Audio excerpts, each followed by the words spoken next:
इथे ना बस दिसतात मागे, छान वाटतं. आता गुड गुड मॉर्निंग, नमस्ते सर्वांना, जय हरी, श्री स्वामी समर्थ. आता इथे आम्ही आलेलो आहोत पंढरपूरमध्ये. रात्रीच आम्ही गाडीमध्ये बसलेलो आहोत, रात्रभर आम्ही गाडीत आहोत तुम्ही, आणि रात्रभर प्रवास करून आता आम्ही इथे सकाळीच पंढरपूरमध्ये बसलेलो आहोत, उतरलेलो आहोत. आणि आता इथे आम्ही चंद्रभागेवर स्नान करणार आहे आणि मग पांडुरंगाच्या दर्शनाला जाणार आहोत. हाय, हॅलो, गुड मॉर्निंग, शुभ सकाळ सर्वांना आणि श्री स्वामी समर्थ. अशा प्रकारे आम्ही रात्रभर प्रवास करून इथे पंढरपूरमध्ये पोहोचलेलो आहोत. आणि तुम्ही पाहतायत किती कडाक्याची थंडी आहे आणि आम्ही कुडकुडत आहोत. पण ह्या थंडीतसुद्धा एक वेगळीच मजा होती आणि खूप छान वाटले. इकडची थंडी वेगळी, शहरातली थंडी वेगळी, तर फरक हा आहेच. त्यानंतर आम्ही एका सत्संग ग्रुपसोबत आलेलं असल्यामुळे सोबत एक श्री स्वामी समर्थ यांची पालखीच आमच्यासोबत होती. आणि सर्वजण आम्ही एका मठामध्ये पोहोचलो. आल्याबरोबर सर्वांनी आम्ही आंघोळ्या केल्या, फ्रेश झालो आणि नगर प्रदक्षिणा करण्याआधी सर्वांनी आरती केली, श्री स्वामी समर्थ यांची आरती केली. आणि सर्व भाविक अगदी आरतीमध्ये तल्लीन झाले होते. तुम्ही पाहतायत अगदी आरतीचा आनंद काहीतरी वेगळाच होता, जल्लोष होता. खूप छान वाटली ही आरती घेतल्यानंतर.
डायरेक्ट आहे आणि ही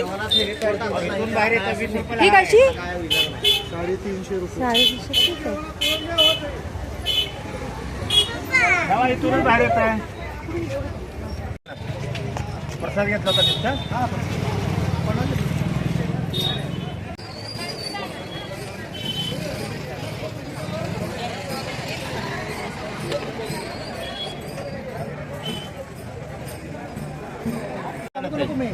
₹20 पांडुरंगाला लागते तुला